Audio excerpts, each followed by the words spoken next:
This is Orson Welles, speaking from London.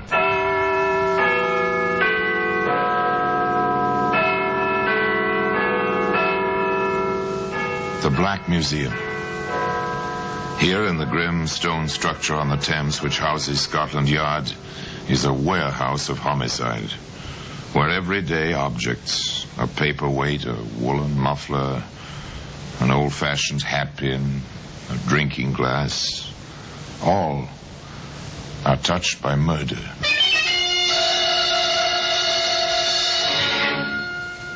Here's a bit of frosted glass. It's a familiar object. You've seen such glass before in the upper panels of the doors of older houses, and perhaps the one in which you live. Let's in more light, the owner used to say. One man climbing to his old-fashioned apartment said to his son, "Hello, what's this? Glass on the landing?" From the door, Dad. It looks like the frosted panel fell out. Yes, and pretty jaggedly. Be careful, son. Those shards are sharp.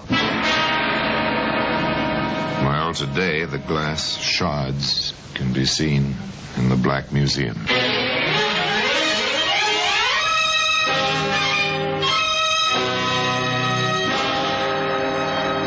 From the annals of the Criminal Investigation Department of the London Police, we bring you the dramatic stories of the crimes recorded by the objects in Scotland Yard's Gallery of Death, the Black Museum.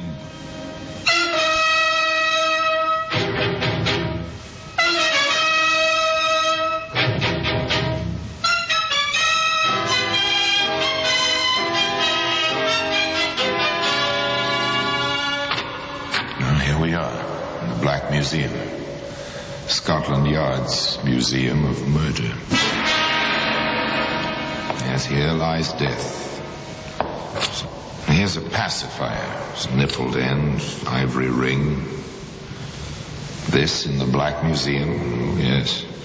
Because it seems there was a will. And where there's a will, there's a way. Even to infanticide. Here's a pair of andirons. Brass, graceful in pattern, clean in execution. Observe the shining brass of this one, the ugly blotch on the other. A woman is pushed violently. Her head strikes with malice aforethought. This was murder. Nice, here we are, the glass shards. They're sharp, pointed. Dangerous to life and limb, even in themselves. Here they are, glistening, gleaming in their whitely frosted danger. Once they were part of a whole. The glass panel, as I told you, of an apartment door. But we'll come to that. Let's begin this tale with the ringing of a doorbell.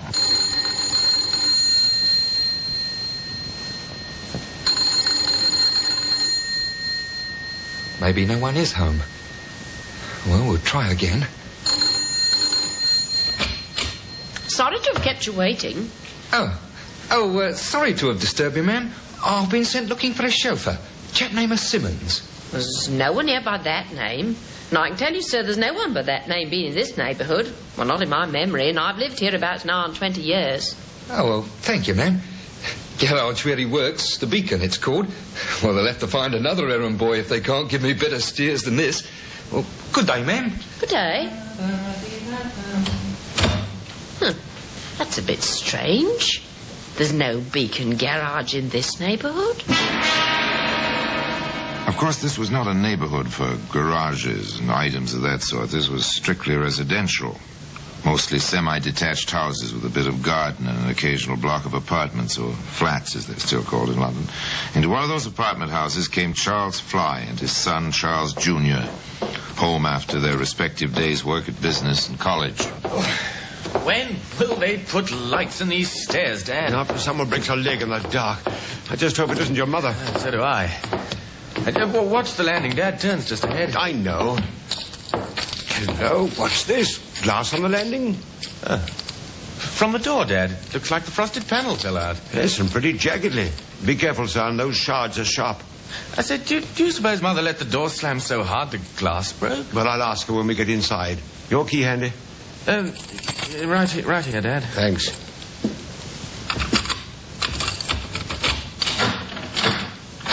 Funny, I've never known your mother to use the chain on the door in her life. Oh, with the glass broken like that? What good's the chain? I can reach in and... slip off the chain from me through the broken glass. Dad, there's someone in there. Oh, your mother, probably. No, it's not. It's a man. A little fellow. Junior, get on down to Riverdale Road. There's a police box there. Call him, quickly. What about you, Dad? Go on now, I'll stay here and watch him. Hurry! Yes, all right, if you say so.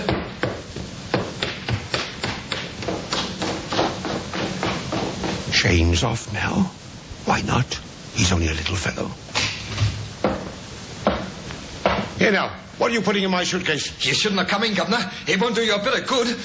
I'm leaving with your suitcase and what I've packed in it. Drop it back. I can handle you. Oh! Oh! So foolhardy. Mr. Fly should have stayed outside. He might have stayed alive. As it was, when the police did arrive with Charles Fly Jr., Senior was very dead.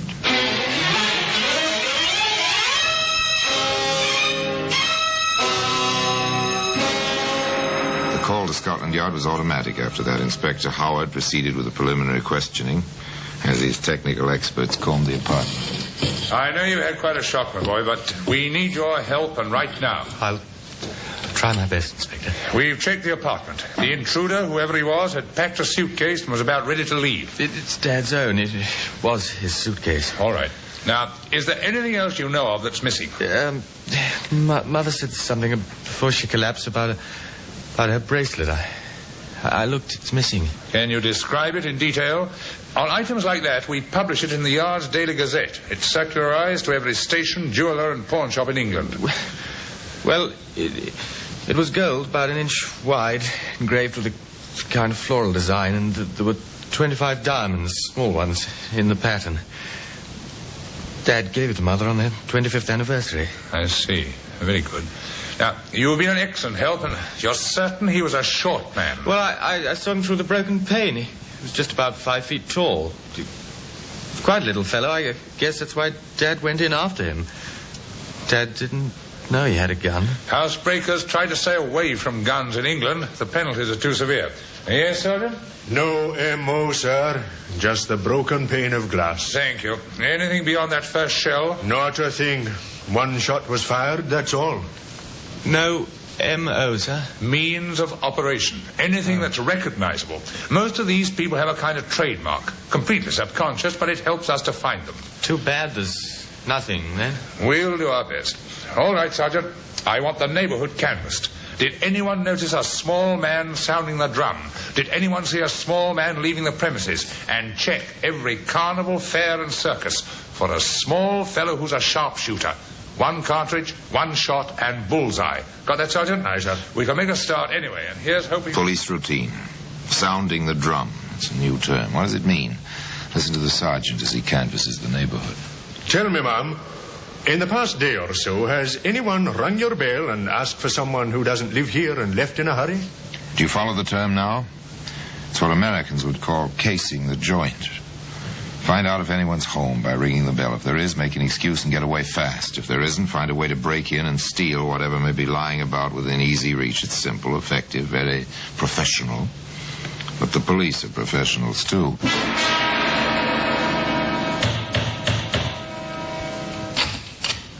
Excuse me, sir. I'm from the CID. Sergeant Gordon. My credentials. Oh, what's up? I'm making inquiries to see if anyone's called at your house in the past few days. What?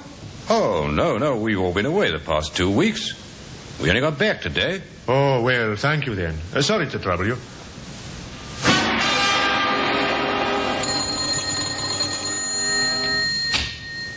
Yes? Forgive me for troubling you, ma'am. I'm Sergeant Gordon, CID. My credentials. Well, what's happened? We aren't in any trouble, are we? Now, calm yourself, ma'am. No trouble for you, at any rate. It's just that I wanted to ask you a question or two. Oh, yes. Could you tell me if anyone has called at your house during the past few days and asked for someone who doesn't live here, and that if they were in? What a silly question. No, ma'am, it's a very serious question. So, will you put your mind to it? Well, no. I'm absolutely sure. Nobody.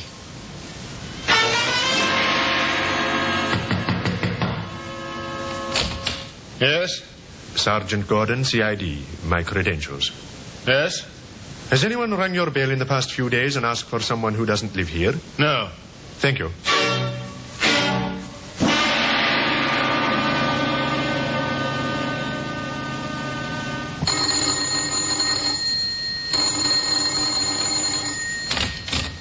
Yes? Sorry to disturb you, ma'am.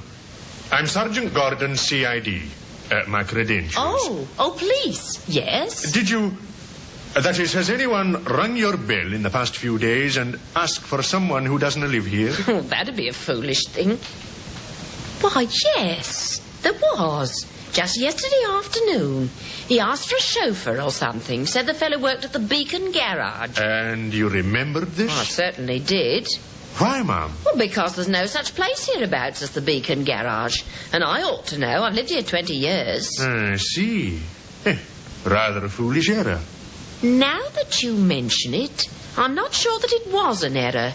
He seemed rather a nasty little man. Oh, is that so? Why? Too dapper, too quick. Much too little for a man. He was shorter than I am, and I'm only 5'2". Could you describe him in more detail, perhaps? Well, he had dark hair, grew very low on his head, and his eyes were sort of shifty. Blue, but shifty. The kind of thing you see in the cinema. You know, in those pictures about bookmaking and that. Anything else, ma'am? Well, not that I remember. Not offhand, at any rate.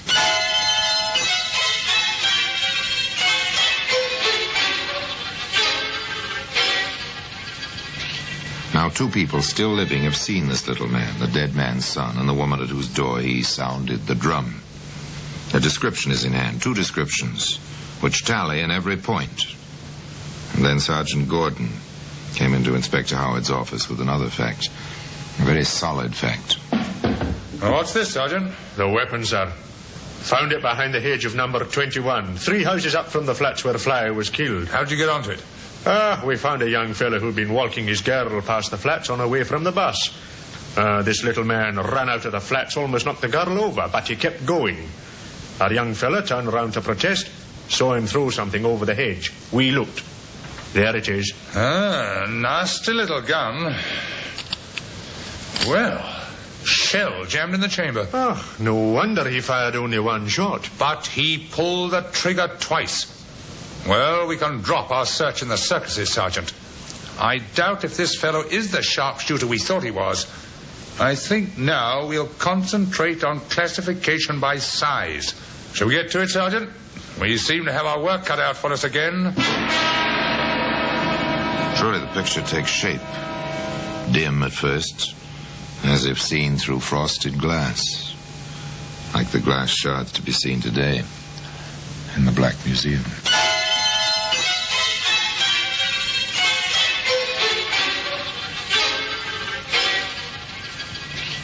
Again, it's compounded of hard work, good police training, and a little luck.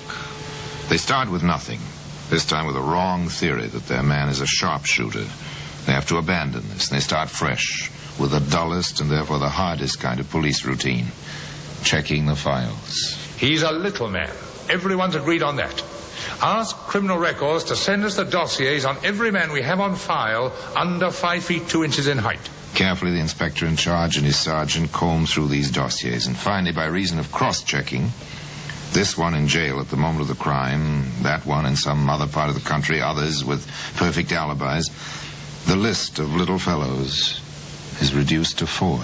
You take these two, Sergeant. I'll work over the others. Anything that rings a bell, the smallest detail. Yes, sir. For over an hour, the two men are silent, reading, thinking, trying to relate something in the files to the facts that they already have. And then they exchange dossiers and start again. By this time, the lamps are lighted. The Thames flows like black glass outside the window of the inspector's office. All at once. I may have something, sir. Which file? Larry Mason.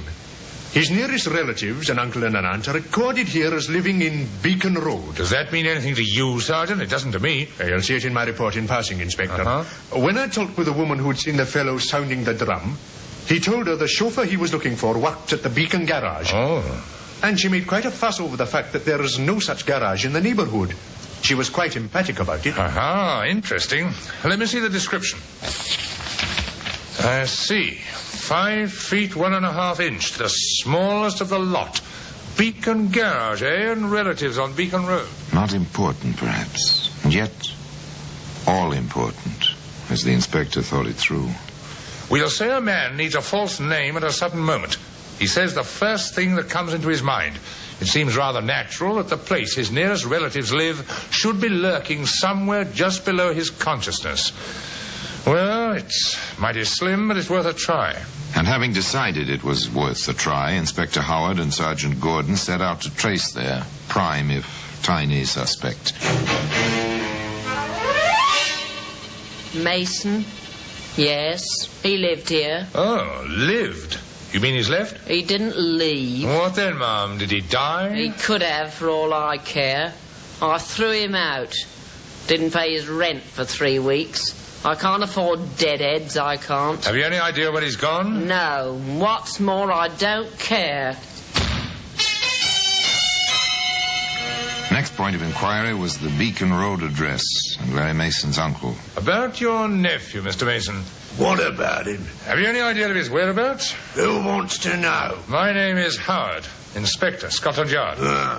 In trouble, is he again? We're not certain yet. He may be. We'd like to talk to him. Well, if you find him, I'd like to talk to him too. Long enough to tell him not to come round for me for help. Sergeant Gordon visited the pubs and hangouts where Larry Mason had been known to spend his time. In one of them, he found a friend of Mason's. Larry? I ain't seen him in a long time. Not since he was sent away for breaking and entering. He hasn't been round at all. And I can't say I'm sorry. No? Why not, friend? He worked for me when I had my licence and was making a book legitimate. He was my clerk, see? Then one day he walks off, just like that, with 10 quid. I don't expect to see him again. He knows that little job cost me my licence, and he knows what'll happen to him if he shows his face in here again.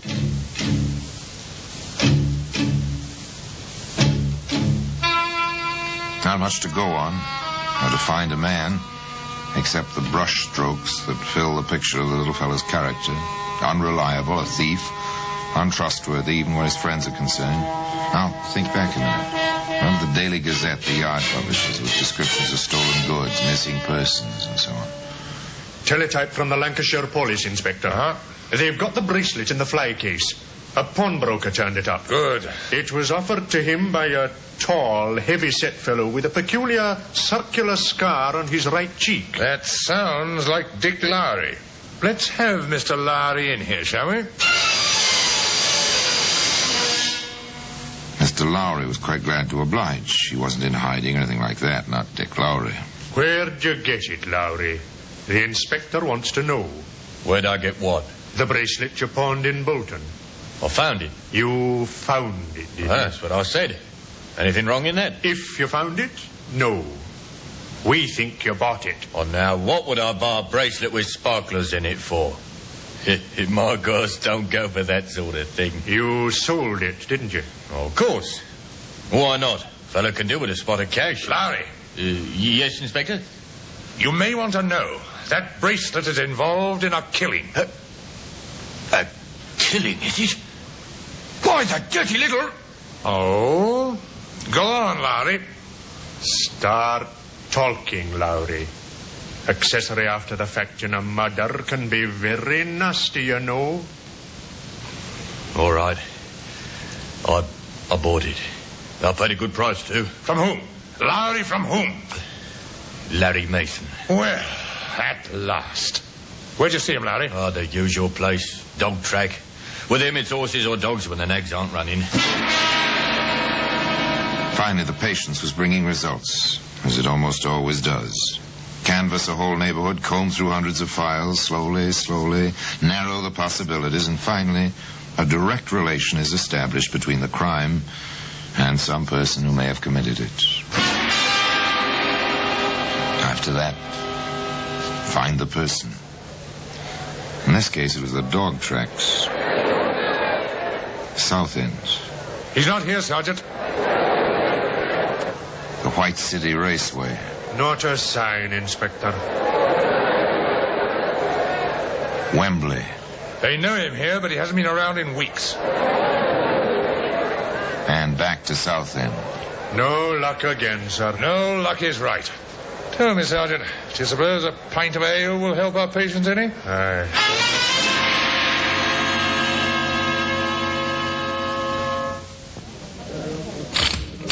This one seems rather decent, Inspector. Yes, let's get on with it. Oh, excuse me. Oh, I'm sorry, sir. I didn't mean to come against you. That's all right. No harm done. Hold it, young fella. I think I know you. Do you? Where from? You're Larry Mason. Not me. My name's Leonard Martinson. Sorry, you'll have to prove your identity. We're from Scotland Yard.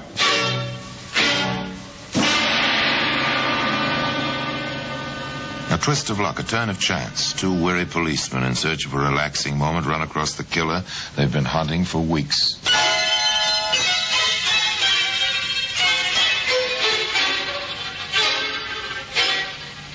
At the yard, Larry Mason was not having a particularly relaxing time of it. Do you insist on denying you're Larry Mason? I do. Look, Mason, you've been away for a while.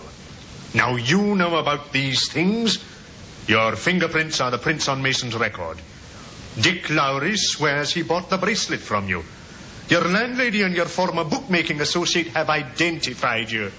Now let's have no more nonsense. I ain't giving you a thing. Just because I'm small don't mean you can push me around. Ah, you'd better tell us the whole story, Mason, and stop this nonsensical denial. You'll go to trial anyway, you know. And the more you lie now, the harder it'll be on you later. Now speak up, Mason.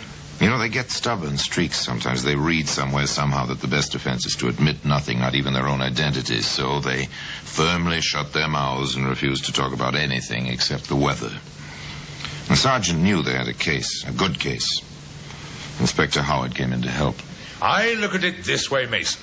You can't do yourself any harm. We've got the evidence, we've got the gun. We're in the process of tracing it to you right now. The woman you spoke to will identify you in court. You had the bracelet. You've no alibi worth mentioning. You'll hang on what we've got, Mason, unless you've something which makes it manslaughter in place of murder. All right. It was an accident. I never used a gun before. Never even had one. The first time is always one too many when it comes to guns. Now keep talking. How was it an accident? I broke the glass, see? After nobody answered the bell. I stuck my hand in. It was a cinch to open the door. I worked fast, but this fella come home early or something. I tried to make the back door. No luck. It was locked with a key. So you had to come to the front. He was a lot bigger than me. I pulled the gun because I wanted to scare him, that's all. He jumped me, hit me with something. I blacked out. That's it. I blacked out. Didn't even hear the gun go off. And when you came to, Mason? He was dead on the floor. I got out of there as fast as I could get. It was an accident. I swear it was an accident. What's your opinion, Sergeant? It's a good story, but it won't wash. Why not? That's what happened. Why not? It's very simple, Mason. You blacked out as you pulled the trigger. Therefore, you fired only once. Yes, sir. Only once. Sorry, Mason. You pulled that trigger twice. There was a shell jammed in the firing chamber. You pulled the trigger at least twice. That's no accident, Mason. That's murder. Yes, the case was complete. Each part in its correct place. And those glass shards I told you about, those too are in their correct place. In the Black Museum. The jury quite agreed with Inspector Howard. That was no accident. And so, in due course, little Larry Mason, the bookie's clerk who made the fatal error of carrying a pistol, went the way of most murderers at 8 o'clock one summer morning.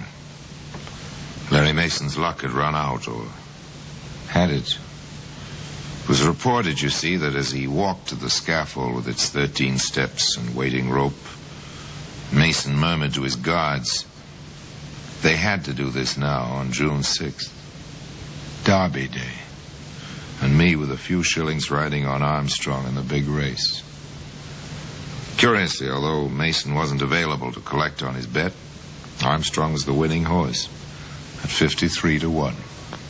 And now until we meet next time, till we meet in the same place and I tell you another story about the Black Museum, I remain as always, Obediently yours.